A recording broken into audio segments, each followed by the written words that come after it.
Okay, we are live. Welcome, everyone. This is day 4 of Kids and Arts Virtual Summit Fundraiser. Day 4, we made it. And we have an amazing panel. We have Jeff Bell and two of our artists. I will introduce Jeff in a moment, and then Jeff will introduce our artists. I just want to say, if you're new, because you've just joined us for the first time today, or this is the only session you're attending, I am Purvi Shah. I'm the founder of Kids and Art Foundation, and we have workshops at UCSF Benioff Children's Hospital and Stanford Children's Hospital. Of course, right now, because of COVID, everything has moved online. So we are in week 25 of doing workshops over Zoom. And the silver lining is that now we work with children in New York, New Jersey, Michigan, Alaska, and beyond. So, our life has really grown because of COVID. And we've also started a parent support group, as well as we are creating art lessons on YouTube, which are 2 minute, 5 minute, and 10 minute, so that we can send those off to our families who are in the hospital. So UCSF uses it in the media room, and the kids who are inpatient still get to connect with us and work with us through those workshops. Um, if you have bought art, we've seen a lot of artists selling, so thank you very much. I wanted to just say thank you for buying art and donating. Also want you to know we have a lot more art still there. Some of the pieces have been donated by our artists that you see here and otherwise. And some pieces have also been created just for the event. If you see a fish or anything to do with ahi, they were created specially for our event. So please indulge. And without further ado, I am going to introduce Jeff. Jeff Bell is an author, mental health advocate, and radio news anchor.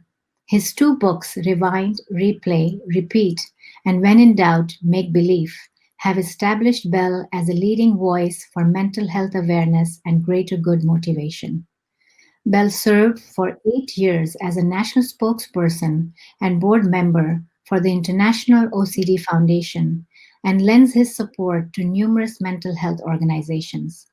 He is the 2007 recipient of Mental Health America's prestigious Four Words Award for moving the cause of mental health forward, and the 27 winner of the Mental Health Association of San Francisco's Mental Health Champion Award. In 2011, Bell co-founded the nonprofit A2A Alliance, aiming to showcase and foster the power of turning adversity into advocacy. Bell is a 25-year veteran of broadcast news and currently co-anchors the KCBS Afternoon News, two-time winner of the Edward R. Murrow Award for Best Newscast in America. Jeff is talking with two phenomenal artists who have been part of Kids and Art Foundation since 2008. And they got to create with Amazing Ame when he was still with us. Patty Owyang, very lovingly known as Mrs. O, and Tiffany Birch, thank you for being here. Jeff, take it away. Purvi, thank you so much. And it is such an honor to be part of this event. You and I met, I believe, almost 2 years ago now. As you mentioned, I run a nonprofit called Advocacy to Advocacy. And one of the things that we have done over the years is profile amazing individuals who have taken some form of adversity and turned it into some form of advocacy. And Purvi, you exemplify that journey so well. You exemplify so well what we're going to talk about today. The power of taking life challenges and doing something very constructive with them to benefit other people. And you're an inspiration. I remember being so inspired working with you on the story, and I'm so glad that we've kept in touch and that I've been able to learn more about kids and art, and that I'm able to play a small role today in this wonderful event. So thank you for this opportunity. Thank you for being here. I am pleased to introduce Tiffany and Patty. Tiffany Birch is a self-taught abstract expressionist whose paintings are exclusively originals, no prints, I am told.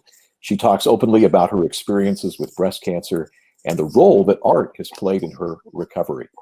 Patty Owyang is a ceramic artist. She has been volunteering with Kids&Art for over 10 years now. She is an arts educator working in the public schools. I believe one that is K through 5, first through fifth. Yes. Her main focus is facilitating art experiences, encouraging the discovery of one's personal expression. Tiffany and Patty, it's a pleasure to be working with you, and I'm looking forward to hearing more about your stories as we go through things as well today. Our objectives, we have 3 primary objectives for today. The first one is to showcase the power of turning adversity into advocacy. This notion that we help ourselves by helping others. It sounds trite, it sounds like a cliche, but I think we're very much hoping to convince you otherwise today, that there really is some magic to this notion of being able to be of service to other people and take what we have learned, sometimes the hardest of ways, to do so. Our second objective is to share some personal stories of what we call A2A journeys. You're going to hear mine, and you're going to hear Patty's, and you're going to hear Tiffany's. And hopefully we can draw some lessons from those journeys as well. And then we're going to do something that's going to be very fun for me, because I am not the least bit artistic. Truly, I can't even make a stick figure. It's sort of embarrassing. But I am surrounded today on this graphic with us by 2 amazing artists, and they are going to help me understand the power of creative expression and how that has been part of their journeys, and how they can help share with all of us ways that creative expression can be part of anyone's healing journey. So we're going to, I should mention as well, we're going to leave some time for Q&A at the end of our talk. But if you have questions, I am told that there is a way to submit those through the chat box. And I believe Purvi's going to help us with that. So if you do have questions, please feel free to send them in at any point, and we'll try to address those at the end of our talk. So I think what we'll do is we'll start with our personal journeys to give you a little bit better idea of who we are, what we're bringing to the conversation today, and why we believe that this notion of turning adversity into advocacy is something worth discussing in a panel such as this one today. So I'll begin just to kind of give us the context of this concept that we're discussing today. My story is a story about learning to live and thrive with a mental illness. A form of mental illness for me that is called OCD, obsessive compulsive disorder. And my journey to wellness has certainly been a lifelong one, but I'm going to start, for purposes of this conversation today, in August of 1997. A hot, sticky night, living in Sacramento at the time. And I was in my backyard in a hammock, staring up at the mighty heavens, about to make a bargain with the universe that would change the rest of my life. At this juncture, I was in my 30s. I was a father of 2 beautiful young girls, married to my college sweetheart, on a fast-track career. Everything was going fabulous for me in terms of the outside world, at least what the outside world saw. And yet, I was miserable and at my wit's end because of my secret challenge, living with OCD, obsessive compulsive disorder. And I want to share with you just enough about OCD to kind of make my story make sense. And I imagine a lot of you these days probably are fairly familiar with this anxiety disorder. It's marked by obsessions and compulsions. Obsessions are intrusive thoughts that really get stuck in the head. They're usually very disturbing and difficult to dislodge. If you think about what we sometimes refer to as an earworm, a disturbing song, or not disturbing, but an annoying song that can get caught in your head, it's a small world after all. If you need a little help with that, you'll be thanking me in about 2 hours, as that's still circling around your head. But if you imagine taking something like that and turning up the volume about 100-fold and replacing cute little lyrics with one of the most disturbing questions you could ask yourself, or thoughts, that's a taste of what an OCD obsession is. And because they are so uncomfortable and disturbing, those of us with OCD will do just about anything to try to reduce the anxiety of that obsession. And that's where the compulsions come in. Compulsions are typically ritualistic, usually pretty nonsensical behaviors that we adopt in a very futile attempt to dislodge the obsession. So I'm sure the most common one that you are familiar with is contamination and hand washing. The obsession might be, what if my hands aren't clean and I give someone a horrible disease that I don't know I'm carrying. Of course, we have COVID-19 right now. So after years of living with this particular challenge, we have a whole new layer of challenges. We can talk about that a little bit later as well. But so if that's the obsession, then the fairly obvious compulsion for people with OCD would be to scrub their hands, right? To try to relieve the anxiety that maybe their hands aren't clean. You could flip that around, as a lot of people do with OCD, and be more concerned about getting somebody else's germs, and by touching a doorknob, for example. So again, what you would often do as an OCD compulsion would be to actually scrub your hands at that point. If this actually worked, you wouldn't have OCD. It doesn't. It's the dog chasing its tail. It's never enough. And so it's a vicious cycle. The obsession feeds the compulsion. There's a temporary payoff, and that compulsion basically then feeds the obsession, and over and over and over you go. I was misdiagnosed twice along the way. I was told I had a fear of success at one point early on in my journey through the mental health world, and I thought that sounded like a pretty noble psychiatric hang-up, so I went with that one for a while, but it was actually not the right diagnosis, needless to say. I ultimately stumbled across the right diagnosis in a book called The Boy Who Couldn't Stop Washing. I discovered who I was and what I was dealing with in a book, and that was extremely powerful for me. And I started getting help at that point. The good news about OCD is it is, in fact, very treatable. The bad news is that treatment is extremely difficult. I won't get us off into the weeds with a lot of detail, but in essence, somebody with OCD is taught to sit with anxiety, to learn that much like being in a cold swimming pool, we acclimate to that discomfort. The same is true with anxiety. And what we do in OCD therapy, something called cognitive behavioral therapy, we learn to sit with the discomfort of anxiety. That process, what's called cognitive behavioral therapy, is often augmented with medications. And again, the good news about OCD is it's very treatable. The bad news is it's a lot of work. You are learning to sit with your very worst fears. And so I share all that because my journey to wellness was a very circuitous one. And I spent years paying lip service to the process of doing this behavioral therapy. I all but lied to my therapist about doing the work because it was so difficult. And what was missing for me that I didn't realize was motivation. And that's kind of the turning point for this particular night in August of 1997. At this juncture, I had been through a number of therapists. I'd been on and off medications. I had read every book I could about obsessive compulsive disorder and anxiety disorders, and for that matter, anything that I thought could help cure me. And what I found was that I was very much in a pity party place at this particular juncture, as I think some of us can fall into. And why me? This isn't fair. Why do I have to deal with this? And I remember being in my hammock there, staring up at the mighty heavens and blurting out the following words. Remember this clearly. Show me how to turn around this crazy life, and I'll share my story with anyone who will listen. I remember putting that out to the mighty universe. I thought to myself, where did that come from? And I waited a few days to make sure the little instruction book didn't come drifting down from the heavens. It did not. But something very profound did happen in the wake of what I've now come to call my bargain with the universe. I turned that bargain on its head. And only through the benefit of hindsight can I see all of this. But in the wake of that evening, I realized that I was in a very good position to share a story with anyone who would listen about getting better from OCD. Only one small problem. I had no story to tell. And it's a really good thing I didn't go public with my journey at that particular juncture. My story would not be a very uplifting one. But I put the proverbial cart before the horse. And I said to myself, you know what? I am going to tell a story about getting better from OCD. And to do that, I'm going to have to get better from OCD. The goal, again, not to cure oneself of this disorder, but to learn how to live with it. And I had the tools available to me, but I wasn't using them because I lacked the motivation. So what I wound up doing is committing to journaling for precisely 365 days in a very obsessive compulsive personality kind of way on 3x5 cards that I neatly stacked all around my house.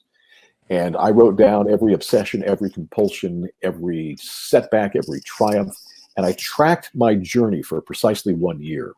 And at the end of that year, and I went back to treatment, by the way, I had been out of treatment, and I went back to treatment motivated by what I now call a greater good goal, one that is of service to other people, and one that can be self-motivating for me as well. I call that the opposite sides of the empowerment coin: empowering others through service, empowering myself through the sense of purpose I get through that advocacy.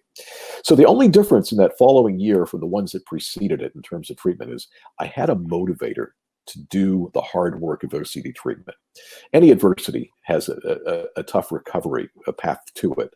My particular path was this form of OCD therapy, and I needed motivation that I had lacked before. And that motivation came to me in the form of wanting to share my story for a greater good. So I journaled for a year. Lo and behold, at the end of the year, I was not cured of OCD. That is not my goal, but I had learned to live with this disorder. I believe that is the right way to frame my particular form of mental illness. And I thought, okay, so now what? I had become a believer in this notion that I could essentially help myself by helping others.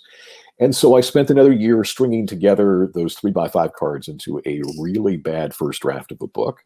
And then I spent 9 more years writing, rewriting, checking, rechecking, as only somebody with OCD could, the manuscript, until the point that it was purchased and published in 2007, essentially 10 years after I imagined doing it. And for all of those 10 years, I remained driven by this goal of doing something constructive with my story.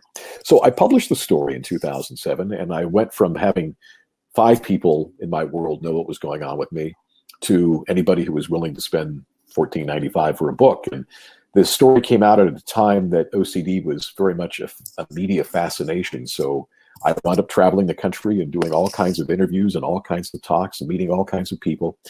And what I discovered was the more I shared my story, the stronger I got. There was absolutely a correlation there. And I became fascinated by that process. It led me to write a second book, When in Doubt, Make Believe, which is a look at both the experiential and objective scientific evidence behind this notion that we help ourselves by helping others. There's this whole amazing emerging field of what they call positive psychology that supports this notion that altruism and service and resilience and purpose are all very much driven by what we do with our time and what we do with our talents in terms of being of service to other people. So I wrote the second book and then started talking with other people across all kinds of advocacies, cancer survivors, people who had lost their children, people who were dealing with life challenges outside of traditional physical or mental health challenges. And there was this common thread that even when our adversities were extremely different, one layer of our recovery was the benefit that we were getting from advocacy. And I just became fascinated by the universal principle of helping ourselves by helping others. And from that effort in that book grew A2A, the nonprofit Adversity to Advocacy Alliance. We've been around now for, I want to say 9 years. I should be able to do this math. I think it's 9 years this year. And we have 3 primary objectives. The first objective is to showcase the power of turning adversity into advocacy. The second is to network leading adversity-driven advocates, people who are established in their respective advocacy worlds, and provide a chance for them to sort of connect with each other and work together. And the third is to promote the science behind A2A. Again, these research buckets of resilience and empathy and service and compassion and sense of purpose. So all of that led me to start the nonprofit. And through that nonprofit, I have met the most remarkable people, including Purvi Shah, and have been allowed to look behind the curtain of so many incredible nonprofits as well, such as Kids&Art. And I think that's the background I want to share with you to bring to our discussion today of what we're going to talk about in terms of service and purpose. And so I've yammered on long enough. Tiffany, I'm going to ask you to join us next and share your story. And again, we talked about this in advance. We're just going to share our stories in whatever way is comfortable for each of us. We're each going to touch on some of the adversities that we've had to deal with along the way, and how that adversity in some form led us to the advocacy that we're doing now, and what we get out of that advocacy. So, Tiffany, the camera is yours. Thank you, and welcome to everybody who is listening and watching us. Cancer sucks. I don't think there's any other way to put it. I never thought that I was going to have breast cancer. I shocked all my friends. In fact, I really, the tiny lump that I had on my breast, I thought, it's no big thing. And the new doctor I had left me a voicemail message that said, I'm sorry to tell you this, but you may be in stage 3 or stage 4 breast cancer. And the very first thought that went through my head was, how am I living my life today? Then I called Stanford and I called my holistic doctor, Gerald Cohen. It was very surreal for me. Outward appearance, I look like this. And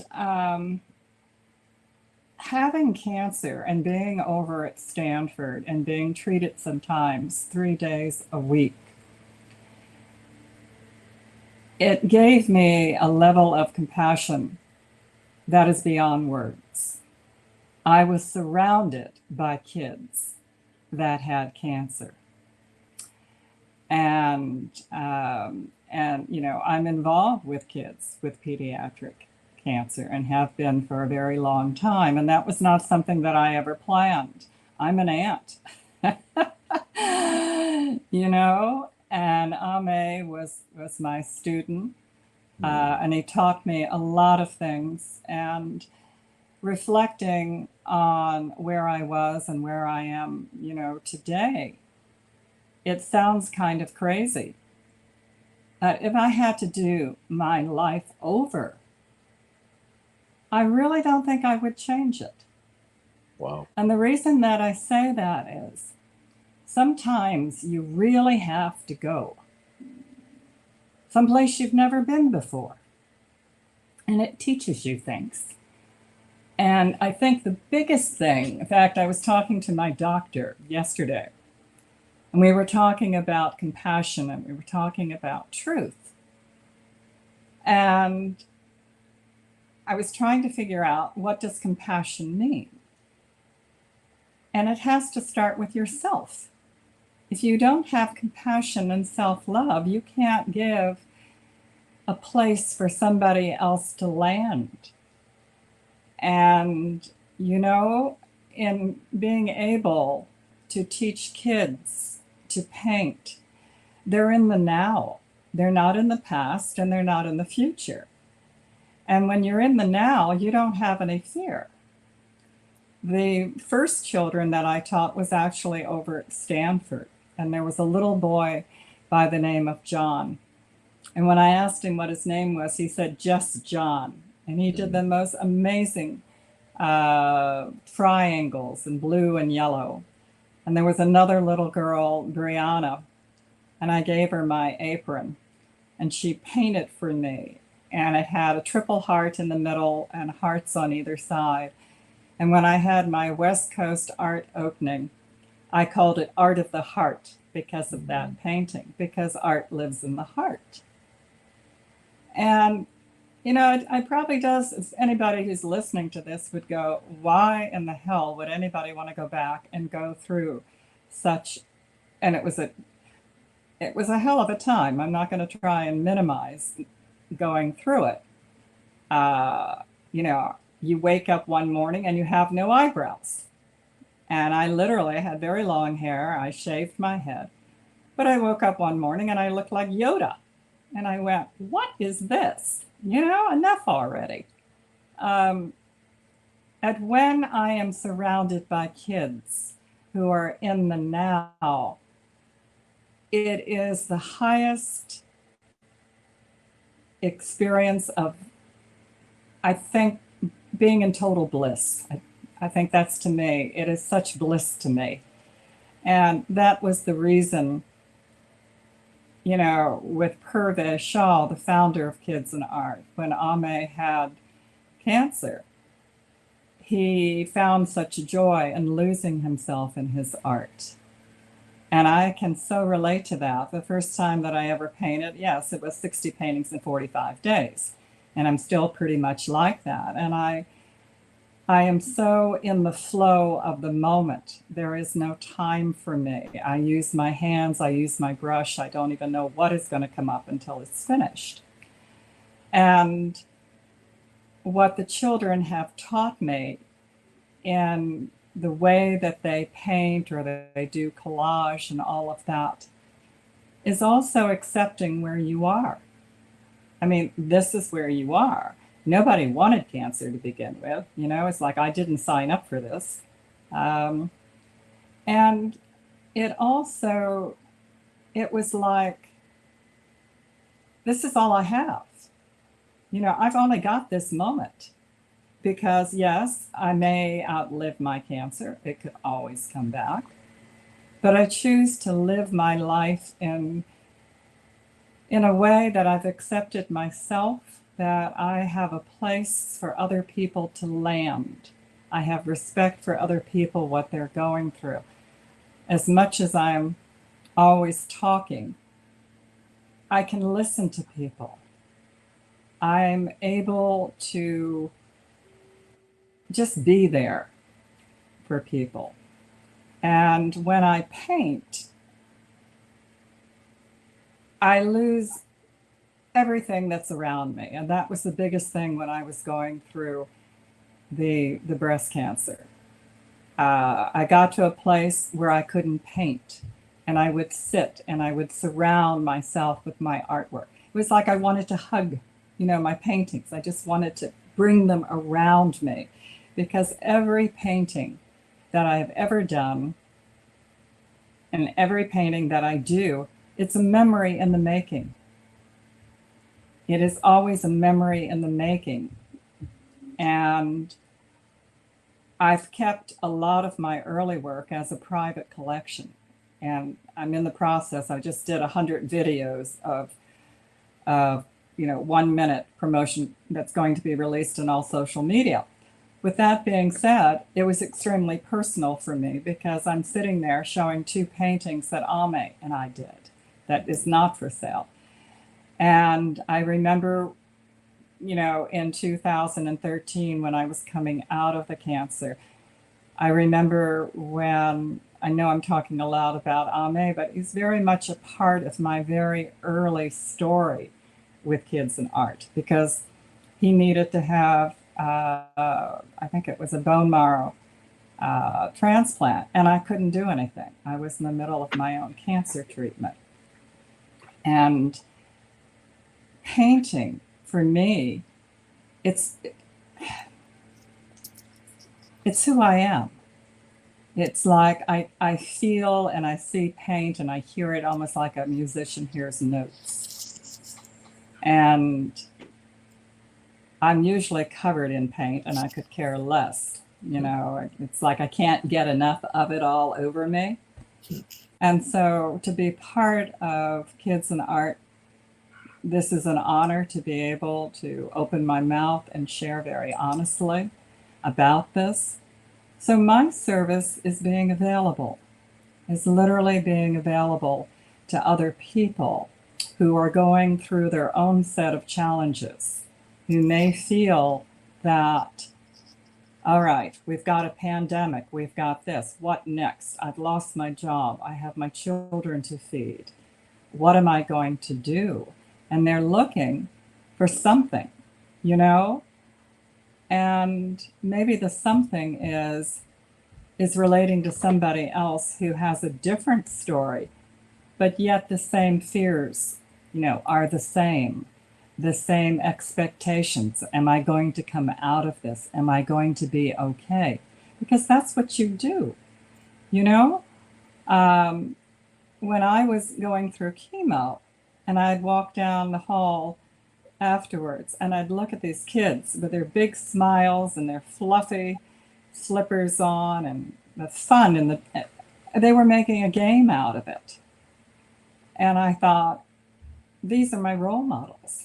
I'm supposed to be a role model to them, but these are my role models because they're teaching me to just be in the moment. And fear takes me like into outer space. It doesn't take much, because what I've learned is you get one fearful thought and next thing you know, you have the entire family from out of town and you can't get them out of the house or my head.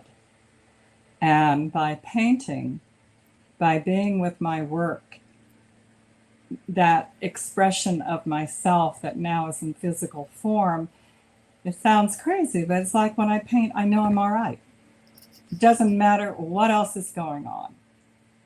And when we had a fire so close within 5 miles, and I had to move 100 paintings in one day. Wow. To San Francisco. Yeah, round trip.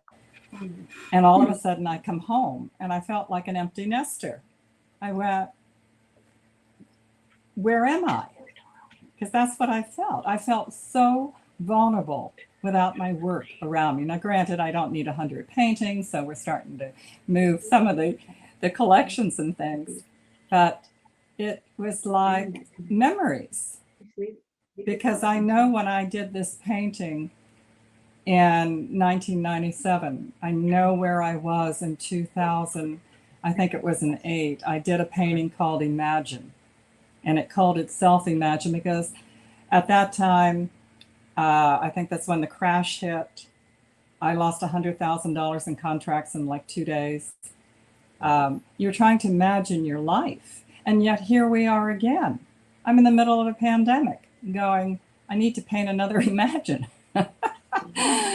Because you're trying to imagine another normal. And there's so much uncertainty out there in the world. And I think anyone that has a gift of any kind that can share, that's good enough. Well, you know, Tiffany, one thing I wanted to interject here with is I wrote down when you said, this is who I am, art is who I am. And I want to ask you specifically about the sense of purpose you get, not only through the art, but by using your art to help so many other people. Is that is that also a part of who you are? Does that sense of purpose? Exactly. Exactly. Yeah. It's my form of giving. I truly believe that my purpose is an artist, is a creative, and I am to share my artwork. That is my purpose. I am to bring joy to other people. Mm-hmm. And that is my true purpose. And I know that I'm on the right track when things come very easily that has to do with art. I love that you put it that way. There's a wonderful book called Man's Search for Meaning by Viktor Frankl. And he was a psychologist in the World War II era. He was interned in a concentration camp. And he survived that camp. He was one of the folks, obviously, who were lucky enough not to be pulled aside and killed. But he found that in the group that weren't pulled aside and killed, there were 2 subgroups, one who had something to live for, a sense of purpose, a meaning, mm-hmm. and one who didn't identify that for themselves. And the ones who had identified a sense of purpose thrived so much better than those who didn't, in terms of all the horrific things that they had to deal with in these concentration camps. The book is really powerful. And I think that it's part of this conversation that we're having today, which is he posits that one of our greatest motivators, in fact, I believe he says our greatest motivator in life is our search for meaning. And so when we're dealing with an adversity, whether it's my mental illness or your challenges that you've had with the breast cancer and so many people watching who've been impacted by cancer, when we tap into that sense of purpose, I believe that we get an inner strength that we often didn't even know we had.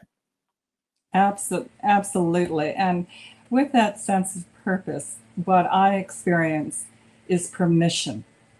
Nice. I have permission to be and acceptance. And that, I think, is key. That is tied, for me, it's tied into my purpose. I have permission to express myself. I have permission to create joy in other people's lives. And it's self-motivating. It's absolutely self-motivating, because when I create a piece of work, I'm seeing one thing. And I mean, sometimes I even paint upside down. I never know what I'm doing. And I love it to look through somebody else's eyes, to be part of their experience. And that's the give and take for me. You know, it is that self-motivation that we have a reason to live. Because Absolutely. when you have a serious illness, you are looking for a reason to not throw in the towel and say, I've had enough, or it's too hard, or what's the use? And that sense of purpose lives in the heart. That's really where it comes. And that's what I think as an artist, what we do our best is to tap into that.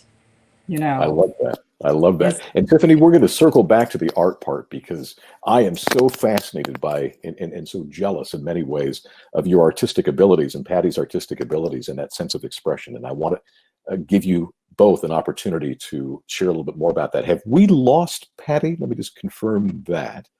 She's been coming in and out. She'll be back. Okay. She'll be back. Okay.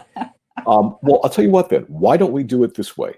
Why don't we talk a little bit about art as you see it in terms of creative expression and healing, and then we'll do the same thing with Patty when we get her back on the line. I think there were some technical issues there.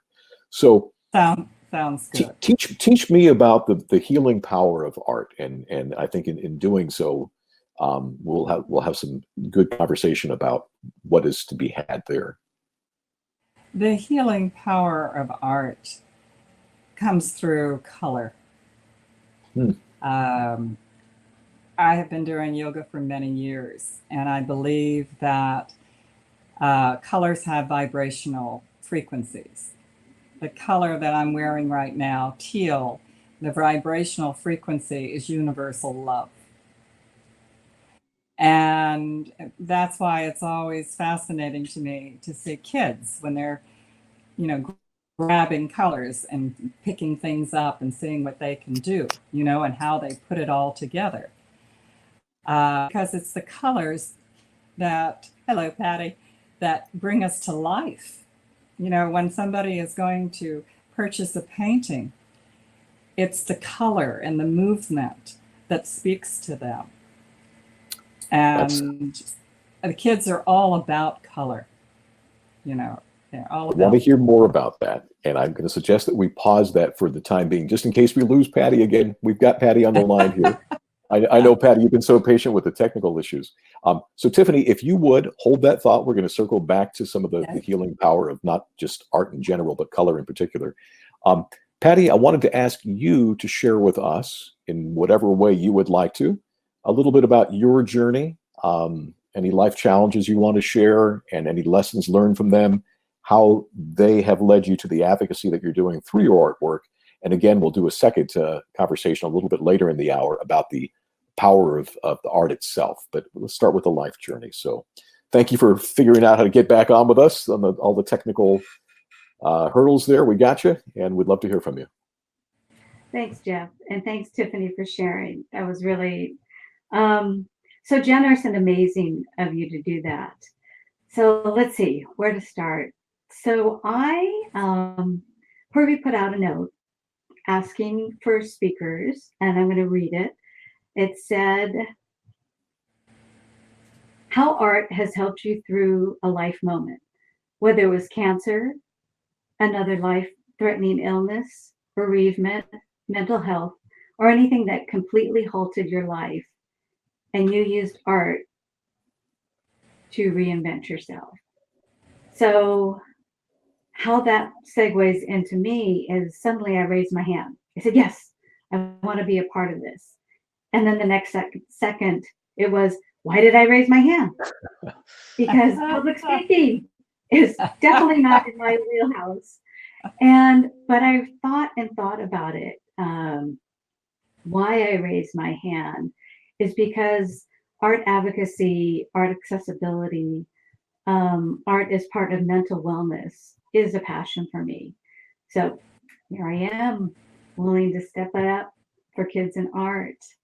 So I'm going to tell you a little bit about my journey, how art helped me. And it's probably going to be a real abbreviated story. So back in 2004, I was diagnosed with bipolar disorder. So to give it a name, to give the emotions that I was feeling, these extreme lows and sometimes high, was such a relief to know that I could find things and find ways to get back to a balance of doing my art, still being myself, and not feeling stifled. So I'm sure you might know about bipolar disorder, maybe not. So it is exactly what it says, bipolar. So two poles. So one was being really up and one was being extremely down. So on the upside, it sounds incredible, right? Who doesn't want to be elated, feel hyper productive? Life is beautiful, everybody's beautiful. But as it moved on past that state where we are happy, it became ecstasy, overly heightened feelings, unfocused, racing thoughts. And that's actually when my diagnosis happened. It was me, but amplified me. So that part, with much help in treatments from my doctors and everything, what also was a great support for me was doing my art. So even though I had these pressured feelings of like, I have this idea and this idea, it helped focus me. It helped bring me back down to a place of, I don't want to say more reality, but just more the way I was functioning. And in the other side, the depression, it was that feeling for me as being underwater, when you could barely move, when you feel like you can barely breathe, and you just didn't know where to go. You were just there underwater. There was anxiety with that. But I was so fortunate to just have this circle of care around me. My husband, my family, my friends, this unconditional love of what sounded like a really scary diagnosis, but it's just part of me. And I hear the parallel stories we have, Jeff. If it's not something that goes away. It's just something we learn to incorporate into part of our lives. So jumping back to my depression and my art, fortunately, it's not like things change overnight. The depression was starting to wane and become more manageable. I had taken my and my daughter was taking clay classes from her. And I had not picked it up for months. That kind of fear of I can't do anything. So I picked up a piece of clay.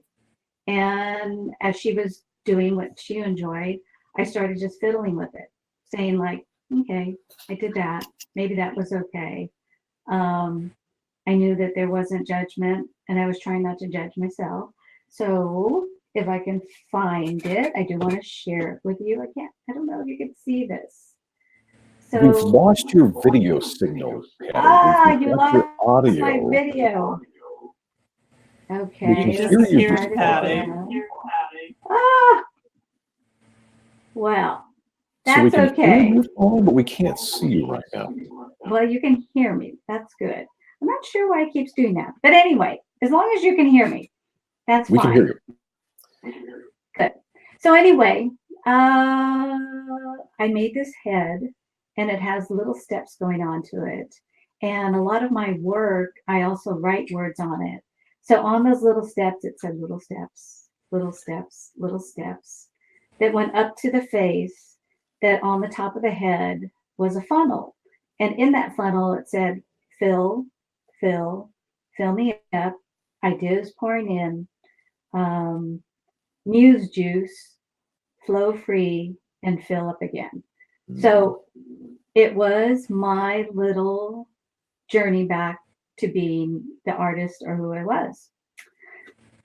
So how I see that ties in is this passion that I know how it helped me with my mental wellness, my mental health, is just inherently how we help others. And particularly with this opportunity to work with kids in art and children, is giving them the voice of expression. And because sometimes we don't have the words for it. Sometimes that expression is you're so angry. Maybe you're not even thinking at all, but it's giving yourself a space to make expression. So, Wow. That's beautiful. And can I just say, Patty, that for somebody who says she doesn't like public speaking, you are very good at it. thank you so much. Truly. Thank you for sharing. And we do have your video back, Patty, for what it's worth. So we can see you for the time being. Okay. And Tiffany's there too. So we're down to a little over 5 minutes. And I'd like to just ask each of you to share a little bit about the healing power of art. And Tiffany, you were just starting to talk about colors. Why don't we go back to you for a couple minutes, and then we'll bring Patty back into the mix here and talk about any thoughts that she'd like to share as well with how art in and of itself is therapeutic. And one of the things that dawns on me when I talk about service is that art is inherently of service. I mean, you are creating art that the rest of us get to enjoy. And that perhaps from my own outside perspective is almost built-in magic to what you do. So Tiffany, pick it up where you were with colors and how they are healing. Sure, I'm happy to. We know the basics of color, and when you think about how colors influence, green is a vibration of life.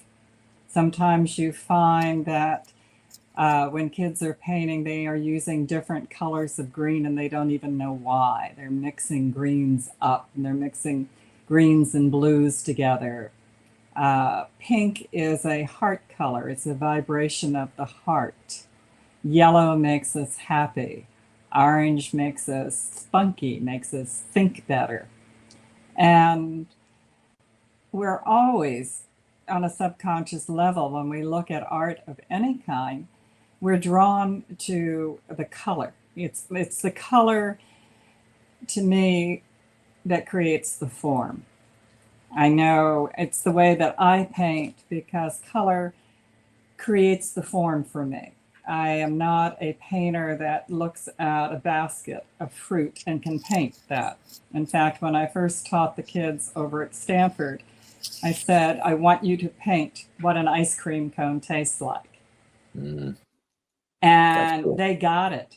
You know, the instructor over there, I booted her out of the room and she looked at me like I was losing it, you know, but the kids, they got it. They were right in there, you know, and That's really it's cool. coming for me. That's where I live, and that expression that I can share. So as Patty said, when a kid finds himself in a box and he has no way out, and he picks up a pencil or he picks up a tube of paint or whatever it may be, that's the key that unlocks, you know, the door.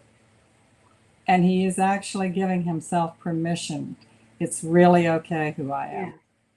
Yes. That's awesome. Patty, do you want to add to that? Tiffany, you expressed so much. I think my reflection of working with kids, because I'm art educators, I really feel like I'm more a facilitator. So what I can give is tools to feel safe, to create, to have that voice. and just get lost in the space. I also had the wonderful opportunity to be a teacher of Amaze when you at the elementary school I teach at, and for the longest time I had no idea that Amaze was battling cancer because he was so present in my art class. He was, I'm Amaze. I'm not, I am not what is described as me. I am Amaze, and I am, drawing what I can draw. And with Amaze and a lot of the kids that I've had the opportunity to work with through Kids&Art, I am constantly amazed at the way that they are so able to make a decision. Like, I'm done. This is it. I'm done. I like this. And I imagine there's not a lot of decisions you get to make in your treatment, So with what I can provide, they also provide for me. Just to be able to witness the calm, the centeredness, even with the families that get to join too. It's a gift. It's a real gift. And I love that you brought it back to that, a gift, because I mean, we don't want to sound, or I don't want to sound like a broken record here, but this message that we're trying to impart today is really that there is a gift in service. I mean, you're both talking about what you get out of this work. And if there are those, if some of you watching today are thinking, well, this sounds like something maybe I want to explore, I want to challenge you to figure out how to get involved with Kids&Art, and I'm sure that there are opportunities at a variety of different levels, and Purvi can talk about that. But beyond that, just finding ways to be of service to people in your community, in your world. There, as Patty put it, there is a gift in that. And I share that because we're talking about motivation today, and whether it's going through breast cancer or a form of mental illness or so many other adversities out there, there is a motivation that is required to do the hard work to get back to where we need to be on that road to recovery. And service is very much an opportunity. Purvi, I don't know, believe you're still on the line. Were there questions that you wanted to put into the mix for us? We have just a couple of minutes left. And if not, we can wrap up a little bit. We are just getting so many messages here. People are saying they're very thankful to all three of you for sharing and being so honest and sharing your stories. I'm going to just look through over here. Sure. I know, Patty, when you said that you raised your hand, I was so glad that you raised your hand to speak. Because I know you and Tiffany both have stories to share. And I'm really glad that both of you decided to come and share. So I just want to say thank you very much. Of course. Absolutely. And I might add to that, Patty, that when you raised your hand, that was stepping into service in a big way. And I love that you sort of asked yourself, why did I do that? I think oftentimes in life, that's how things work, right? I mean, if it doesn't, an old friend of mine used to say, if it doesn't make your knees tremble a little bit, it's probably not a big enough opportunity that you're stepping into. So good for you. So I'm not seeing that many questions. I know I am really in awe of the stories, and I'm sure everyone is as well. It's a lot to take in, to your personal journeys and just your own, all three of you, your journeys and how you've taken, your adversities to advocacy. And we call this session adversity to art because it's a form of art, Jeff, what you do as well, and Patty and Tiffany, for all three of you. It's like just putting one foot in front of the other, when you just always constantly hit a wall. I think it's art. Means what else can it be? So I just want to say thank you to all three of you. Jeff, I would love for you to close the session, but I just want to thank all three of you for being here and sharing and making this a really special story, important in this whole conference about, conversations about improving quality of care. It's like there are different kinds of pain and suffering and even simple things that people are going through. We all hide all the time. We all want to look perfect and we don't want people to see our problems. And just to show that, normal people can have problems and that it's okay. I'm just very thankful for all three of you to share that. Thank you, Purvi. And to use Patty's word, what a gift today has been, just to be able to meet Patty and meet Tiffany. Purvi, to spend a little bit more time with you, to be able to give back just whatever we can to Kids&Art and the amazing work that you're doing. I just want to mention as well that the A2A Alliance has a website, a2alliance.org. And I mention that because I want to make myself available to anybody who does have additional questions. There is a contact us form there, or you can email me at jeff@a2astories.org. But I welcome it. Someone shared the website in chat. So if people scroll, the website A2 Alliance is already there. Fabulous. And same with Tiffany's link. And Tiffany has a piece of art that she has created. And I have shared that as well for everyone if you want to take a look at it. So yeah. Wonderful. Well, thank you, Purvi and Tiffany and Patty. I am in awe of both of you, as I am of Purvi. And I thank you so much for this opportunity. Thank you, all three of you. Bye. Thank you. Thank you. Bye-bye. Thank you. So our next session Bye. starts in 5 minutes, and it's going to be another fantastic session. This is with architects and urban planners who are planning healing spaces. Like, what do they think about when creating a space for autism or for kids who are dealing with long stay? So stay tuned. I'm late for that session, so I'm going to say bye to everyone, and we'll see you on the other side.